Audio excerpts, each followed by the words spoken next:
लाहौर में MA college के पास बोतलों से भरा ट्रक रिक्शे के ऊपर उलट गया। ट्रैफिक हादसे में 4 अफराद जाम बहक हो गए हैं। इंतहाई इब्तिदाई मालूमात जो आप तक हम पहुंचा रहे हैं, बहुत से अफराद जख्मी भी हुए हैं। लाहौर में बोतलों से भरा ट्रक रिक्शे पर उलट गया। इस पर हम बात करते हैं डॉन न्यूज़ के रिपोर्टर से और उनसे इस बारे में जानने की कोशिश करते हैं। जी, आप हमें बताइएगा कि इस हादसे से मुताल्लिक क्या पता चल पाया है, कितने अफराद जख्मी हुए? वसीम, आप हमारे साथ मौजूद हैं? जी मैं मौजूद हूँ। जी वसीम, इस हादसे से मुतालिक बताइएगा कि कैसे रोनुमा हुआ और जख्मियों और डेड बॉडीज को कहाँ मुंतकिल किया गया?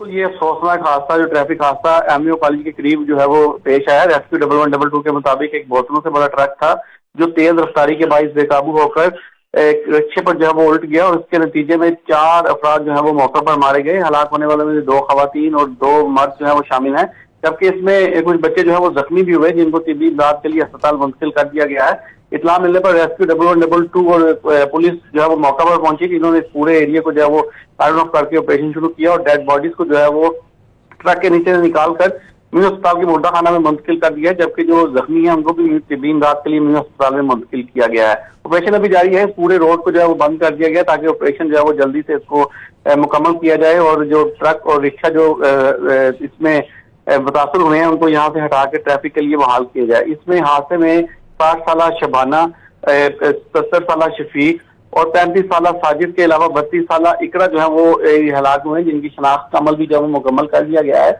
वुरसा के आने पर मजीद कानूनी कार्रवाई अमल में लाई जाएगी और फिर जो लाशें हैं वो वुरसा के हवाले कर दी जाएंगी। बहुत शुक्रिया, आपने हमें अपडेट किया वसीम।